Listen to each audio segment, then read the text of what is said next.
No one in the galaxy wanted her, not the proud Sithari warriors, not the telepathic Velari, not even the polymorphic Eldrix. Princess Kylara, daughter of the High Matron of Erelis Prime, had been rejected by every eligible male across the Orion expanse. Despite her noble blood, her lithe frame, and those shimmering violet eyes that marked her royal lineage, suitors vanished the moment they saw her in person. Not because she wasn't beautiful, by Aurelian standards, she was exquisite. But Kylara was small. Barely 5 feet tall and delicate as an orchid petal. In a galaxy obsessed with genetic perfection and dominant traits, her tiny stature was seen as a weakness. A liability. No one wanted to mate with a princess who couldn't even lift a ceremonial blade. The suitors came, admired the art-covered palace, bowed respectfully before her mother, and then left. Most didn't even speak to Kylara directly. They bowed, smiled, and disappeared on the next star cruiser. Her mother tried to mask the embarrassment with more lavish feasts, more politically maneuvered invitations. But Kylara could see the wear behind her smile. And Kylara? She had stopped caring. She spent most of her time in the sky gardens, listening to the wind chimes and ignoring the latest batch of diplomatic failures. Until one day, when the ship descended. It was small, ugly, black with scratches and mismatched parts. A freighter, or something worse. It docked without ceremony. No banners. No entourage. Just one tall, broad-shouldered figure in worn combat armor. A human. The guards were immediately on edge. Humans weren't exactly banned on Aerolis, but they weren't welcomed either. Seen as reckless, too physical, too unpredictable. The kind of race you hired for dirty work, not diplomacy. But he wasn't here for diplomacy. His name was Elias Carr. And apparently, he hadn't come to offer an alliance, or a trade agreement, or anything remotely proper. He came to speak to Kylara. The entire palace went silent when the request came through. The High Matron nearly choked on her fruit glass when the guards relayed it. Elias had walked right up to the entry gate, bypassed the elaborate courtship rituals, and asked, politely, but firmly, to speak to the princess. "Is he insane?" one of the attendants whispered. Kylara, for once, didn't laugh. She stood. "Let him in," she said. Elias wasn't what she expected.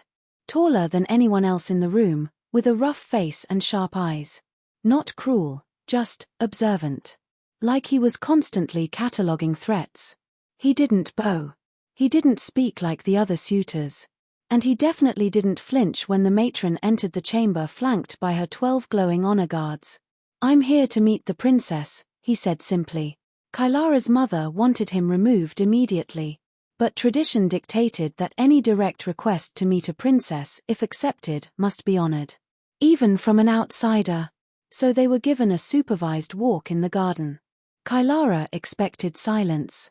Maybe an awkward attempt at small talk. But Elias didn't waste time. "I've read about your culture," he said. "You're the only royal in recorded history that no one's been willing to marry." She blinked. "Is that how you start all your conversations? Only with people worth being honest with." The guards didn't like him. She could feel their unease vibrating off their armor. But Kylara smiled. "Why are you really here, human?" she asked. He met her eyes. "Because I don't see weakness when I look at you. I see someone who's been underestimated for too long. And I know what that feels like." That night, Elias was escorted back to his ship with orders not to return. The matron had no interest in her daughter bonding with a human mercenary. But the next day, Kylara was gone. She'd left behind a single message. No royal farewell. No drama. Just a short burst of audio. "Tell my mother I want to be seen for who I am. Not for what I'm not." What followed was Galactic scandal. A royal runaway. A princess fleeing with a human outsider. Hundreds of systems buzzing with rumors. Some said Elias had kidnapped her. Others said she'd been under a spell. But none of them knew the truth. The truth was they were running not from obligation, but toward something real. Something neither of them had felt in their own worlds. They traveled to the fringe systems. Kylara wore plain clothes for the first time in her life. Elias taught her how to fly small transports, how to use emergency oxygen packs, and how to cook dehydrated ration meals over reactor heat. In return, she taught him to read Airalien, how to communicate with semisentient plant species, and how to disable laser mines using vibration frequency. They were hunted, of course. Diplomatic teams sent messages demanding her return. The Airalien honor guard tracked their ship through 2 systems before Elias faked an emergency ejection to lose them in the debris field of an abandoned gas giant. Through it all, Kylara felt more alive than she had in her entire life. And then came Yeltron 4. The planet was supposed to be safe. No tracking beacons, no military presence. Just a small colony of traders and mechanics. But the moment they landed, something felt wrong. The air was too still. The streets too empty. Elias's instincts kicked in immediately. They were walking through the main square when the first shot rang out. Elias tackled Kylara behind a broken fountain just as a plasma bolt scorched the pavement where she'd been standing. "Stay down," he shouted, drawing his sidearm. It wasn't the Airalien guard. These attackers wore red armor, pirates, slavers, or worse. Kylara didn't freeze. She grabbed the emergency beacon from her pack and slammed it against the fountain, sending a silent ping across nearby systems. Elias returned fire, picking targets one by one, using corners and debris for cover. "You trust me," he yelled. "Obviously," she snapped. "Good. Run when I say." He fired 3 more shots. Then shouted, "Now." Kylara sprinted, adrenaline drowning her fear. Elias was right behind her. They ducked into an alley, through a broken maintenance door, and into an underground tunnel. "Who are they?" she asked between breaths. "No clue," Elias said. "But they knew who we were. They had made enemies. Maybe not just Airalien ones." Kylara stared at him, dirt smudged on her face, her heart pounding. "We can't keep running forever." "I know." But neither of them had any idea what was coming next. Or who was coming for them. Or what Kylara would have to become to survive it. But for the first time, she wasn't afraid of who she was. Because Elias didn't see a fragile royal. He saw a partner. The air on Vetraxis 9 was thick with smoke and tension. Elias stood at the edge of the settlement's crumbling comm tower, scanning the blackened horizon. The pirate attack on Yeltron 4 had left them shaken but not broken. Kylara sat beneath a panel canopy behind him, arms wrapped around her knees, her gaze fixed on the distant clouds lit by the twin suns. The silence between them wasn't awkward, it was a storm building. They hadn't spoken much since escaping the ambush. Elias had spent the last 3 days patching up the ship, keeping them off-grid. Kylara, usually quick to adapt, had grown distant. She wasn't just worried. She was thinking, calculating. Elias finally spoke. "They were targeting you, not me." "I know. They weren't Airalien. But they knew your name. Your bloodline." She nodded. "Because this isn't just about us anymore." She stood up and walked toward him. "My mother didn't send those mercs. That wasn't an official retrieval. Those were bounty hunters. Someone put a private price on my head." Elias's jaw tightened. "Meaning someone out there wants you dead, not returned." "Exactly. And that changed everything." Kylara wasn't just a runaway royal now, she was a threat to someone's power. Maybe even more than one someone. Elias didn't say it, but she could see it in his face. This was bigger than both of them. "We need to find out who," she said. "We also need allies. Friends. Anyone who can give us shelter without asking for your weight in royal favors." Kylara raised an eyebrow. "You have friends like that?" He gave a crooked smile. "I know a guy." 2 days later, they landed on a cold moon orbiting the gas giant Belros. It was a scavenger world, part mining colony, part pirate haven, mostly forgotten by the interstellar authorities. The kind of place Elias used to frequent before Kylara turned his life into a diplomatic nightmare. The bar was exactly what she expected, loud, grimy, and filled with the kind of people who'd shoot you for looking too long at their drink. Elias led her past a group of rust-colored mercs toward a table in the back, where a cyborg sat cleaning the edge of a plasma bayonet. "Corin," Elias said. The cyborg looked up. One mechanical eye focused on Kylara. Didn't think I'd ever see you again, Car. You bringing royalty into my bar now? Long story. I bet. Sit. They talked fast. Corin was an old war buddy. Not trustworthy in the traditional sense, but loyal to a fault once bought in. Elias laid out the basics, without Kylara's name or title. Corin listened. His fingers tapped out encrypted signals on the table's edge, likely already checking backchannels and bounty boards. After 5 minutes, he stopped. Someone's offering 80,000 credits for her. Dead or alive? Description's vague. But I'd bet my good arm it's her. Who's behind it? Elias asked. Encrypted. But it came through Aurelian comm layers. Whoever they are, they've got political clearance. Kylara's stomach turned. That meant someone within her own government. Maybe not her mother, but someone close enough to abuse official systems. She leaned forward. Can you trace it? Corin whistled low. You're asking a lot, princess. She didn't flinch. I'll double it. His mechanical eye glowed blue. Now you're speaking my language. The next few days blurred. Corin dug deeper, slicing through firewalls, rerouting through black market signal towers. Kylara and Elias stayed hidden in the back room, only going out under cloaks. One night, Kylara stared out through a cracked window, watching a storm roll in. Elias stood beside her. You know, you didn't sign up for this, she said. I didn't sign up for anything, he replied. That's the point. I chose this. She looked up at him. You chose me. Yeah. And I'll keep choosing you. Even if the whole galaxy doesn't. Before she could reply, Corin barged in. I've got it. They gathered around his holotable. The image flickered, then stabilized on a name that made Kylara's blood run cold. Counselor Drixon, she whispered. Elias raised an eyebrow. Who's that? My mother's advisor. The one always telling her I was too weak. Too emotional to rule. He must have gone rogue after I left. Probably pitched a narrative that I was compromised. Why not just bring you back? Kylara's expression darkened. Because he doesn't want me back. He wants the throne. And I'm in the way. Corin leaned back. You want revenge? Kylara stood, straightened her cloak, and looked out the window. I want the truth. And I want to make sure no one else decides who I get to be. They couldn't go back to Aerolis without proof. Drixon was smart. He'd covered his tracks. But Corin had a contact in the diplomatic hub of Thalro Station, a neutral trade satellite where even royals had to obey common law. Get there, Corin said. Find the leak. I'll keep eyes out on this end.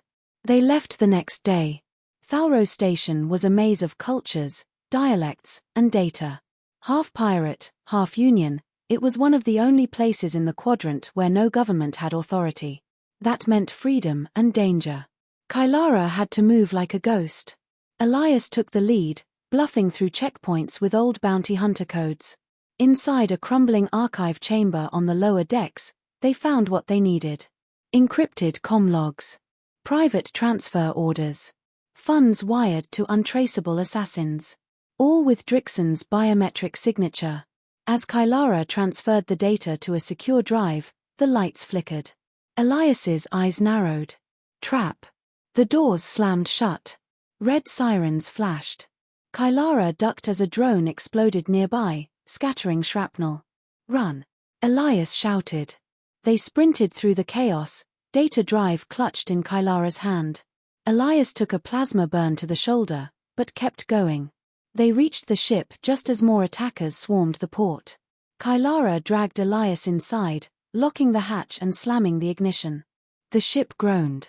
Then roared. Stars blurred as they jumped to light speed. Kylara knelt beside Elias, patching the burn. You're insane, she said breathlessly. I know. You're bleeding all over my ship. Our ship, he corrected. She looked at him. Really looked. You've saved me more times than I can count. And I'd do it again. I don't deserve you. He reached up, gripping her wrist. You deserve everything. Outside the hull, space stretched endlessly. But for the first time, Kylara had direction. She had proof. And she had a partner who believed in her more than anyone ever had. The next move would change everything. She wasn't going back to Aerolis as a runaway princess. She was going back as something more. A spark in her eyes lit the darkness. The galaxy would remember her name. The lightspeed jump ended with a bone-rattling lurch, the ship exiting into the orbit of Kareth, a fringe planet cloaked in a thick ring of space debris and satellite junk. Kylara checked the nav system twice before stabilizing their position. Elias was still groggy from the sedatives she'd given him. The plasma burn had been worse than he let on, he always did that. Hide the pain. Power through it. But she wasn't letting him do it alone anymore. Rest, she whispered. I've got it now. She guided the ship into low orbit, cloaking their signal as best she could. Kareth wasn't on any official charts anymore, which made it perfect. More importantly, it was home to someone who could help them get the truth out. Dr. Lumo Jex. He wasn't a warrior or a hacker. He was a historian, one of the last neutral archivists still trusted across sectors. If they could get the data to him, he could verify it and transmit it to the diplomatic councils. Publicly. Irrefutably. But there was a catch. Dr. Jex didn't trust anyone. Not anymore. After the burning of the Saran records, he'd gone dark. Only a few even knew he was still alive. Kylara was one of them. She helped rescue his family years ago during an off-world plague outbreak. He owed her. She was banking everything on that memory. Elias stirred, groaning as he sat up. You're flying my ship. I'm keeping us alive, she teased. He gave her a weak grin. Fair enough. They landed on Kareth just as a snowstorm rolled over the hills. The planet's atmosphere was heavy, the sky a churning mix of violet and steel gray. Jex's compound was built into a cliffside, invisible to scanners unless you knew exactly what to look for. When they arrived at the gate, 2 automated turrets locked onto them instantly. Identify yourselves. Kylara stepped forward. Tell Jex the orchid girl is here. There was a pause. Then silence. Then the gates opened. Dr. Jex was older than she remembered, his hair fully silver now, his eyes tired but sharp. He scanned Elias, then the scorch marks on their armor, then the data drive Kylara handed him. You brought trouble. I brought the truth. Jex didn't smile. He just turned and led them inside. The compound was a vault of forgotten knowledge stacked with digital scrolls, artifact containers, and dusty terminals. As Jex loaded the data drive into his verification system, Kylara paced. If we don't broadcast this soon, Drixon will lock down the sector. The moment he finds out we survived Thalros. I know, Jex interrupted. Give me time. Elias sat in silence, eyes on the door. He didn't like being vulnerable. But Kareth wasn't like the other worlds. It was ancient, primal, and deadly quiet. And something about it set his instincts on edge. Hours passed. Then a tone chimed across the room. Verified, Jex said. Every file. Every trace. It's enough to destroy Drixon's career. Maybe even exile him. Kylara exhaled slowly. Good. But you'll need to present it yourself. She froze. What? If I send it, they'll doubt it. They'll think it's forged. But if you deliver it, with your bloodline seal, in person, to the Convergence Summit in 3 days. Kylara nodded, her voice steady. Then they'll have to listen. Elias stood up. Then we go. But just as they began planning their route to the summit, a proximity alert blared. Jex's eyes widened. No one knows this location. Kylara's heart sank. Drixon does. A single cruiser had exited warp just outside the atmosphere. Then 2 more. They were Aurelian elite guard ships. Painted black. No insignias. The compound shook under a precision blast. Go. Jex yelled. Take the back tunnel. Kylara grabbed the drive, Elias took a pulse rifle, and they ran. Through collapsing tunnels, smoke and heat at their backs, through memories turned to ash. They emerged into the frozen wilderness, wind slicing at their faces. We can't outrun them, Elias said. We have to make a stand. Kylara stared at the data drive in her hand. No. We don't need to win. We just need to get this asterisk to the summit. Then you run, Elias said. I'll buy you time. No. He grabbed her shoulders. I'm not asking. You leave me, I'm dead anyway. They stared at each other. The moment stretched like a wire about to snap. Then Kylara pulled a tiny device from her pocket. What's that? Jex's emergency courier drone. It can reach the summit faster than we ever could. She slid the drive into its chest. Programmed the destination. Released it. It shot into the sky like a spark in the dark. They turned to face the incoming shadows. 10 elite guards dropped from low-hovering crafts, plasma blades humming. Kylara stood tall, unarmed. Elias took a step forward, rifle raised. Stay behind me. Not this time. The guards advanced. Kylara raised her voice. I am Princess Kylara of Aerolis Prime. You will not take another step. One laughed. You are a traitor. No, she said. I am your future. Elias opened fire. Chaos exploded. Kylara ducked behind a frozen outcrop, grabbed a blade from a fallen guard, and fought. She didn't fight like a warrior. She fought like someone who had nothing left to fear. Together, they brought down 5. Then 6. But the odds turned fast. Elias took another hit. Fell. Gasping. Kylara screamed. Then, a massive energy blast dropped from the sky. The guards vaporized in a ring of white fire. Above them, 5 royal ships descended.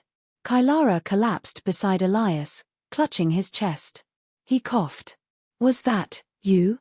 No, she whispered. That was my mother. The High Matron stepped down moments later, cloaked in silver, her eyes unreadable. You disobeyed me, she said coldly.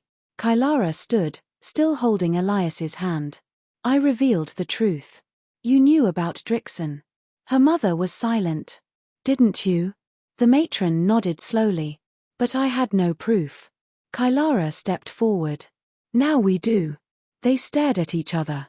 Not as mother and daughter, but as leaders. Finally, the matron whispered, the summit awaits. Elias coughed. Can I pass out now? Kylara smiled through tears. Yes. But only for a bit. They had survived. Barely. But the final battle wasn't over. They were heading straight into the lion's den. And Kylara wasn't hiding anymore. She was ready to speak. Not as a princess, but as the voice of a new era. The summit of the Convergence Worlds wasn't held in a palace, or even a capital city. It took place on a neutral orbital station, Valis Spire, hovering between 3 galactic territories, protected by a pact older than most empires. Here, political power didn't come from weapons or titles. It came from what you could prove. Kylara arrived not in a royal cruiser, but aboard one of her mother's ships, escorted by her personal guard. Elias walked beside her, bandaged and limping but upright. His presence alone turned heads. No human had ever stood in the convergence chamber before. The chamber was massive. Circular. Surrounded by tiered seats filled with diplomats, warlords, scholars, and spies. Everyone knew the rumors. The runaway princess. The assassination attempts. The drone. The data. Kylara stepped onto the central dais. Silence fell like a hammer.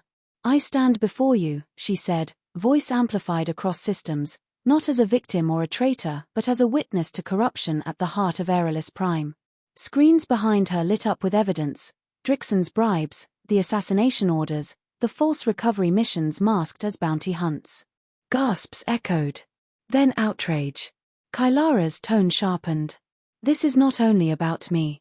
It's about every voice silenced by fear. Every life sacrificed for ambition. We cannot claim to be civilized while turning a blind eye to our own decay. She paused. Looked to the side, where Elias stood, arms crossed. And yes, I left my home. Not out of rebellion, but because I believed something better was possible. I believed I was more than a political pawn. And I was right. The chamber exploded into debate. But it didn't matter. The evidence was irrefutable. Drixon, hiding halfway across the quadrant, was detained within the hour by Aurelian loyalists. His co-conspirators fell like dominoes. Kylara's mother, the High Matron, addressed the chamber days later, publicly supporting her daughter's courage and pledging sweeping reforms.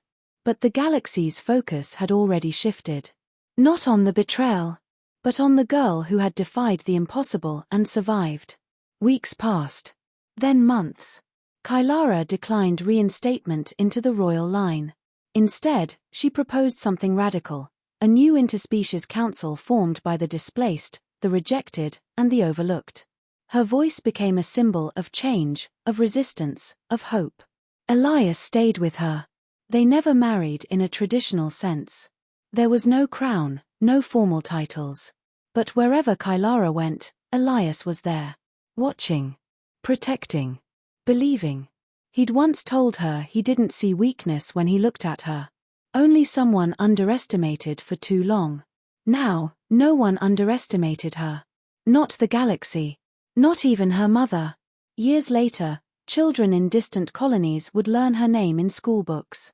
The story of the tiny alien princess who every alien male rejected until one human saw what they couldn't. Not size. Not strength. But fire. A quiet, enduring fire that outlasted politics, war, and fear. One girl's refusal to be defined by others sparked a movement that redefined an era.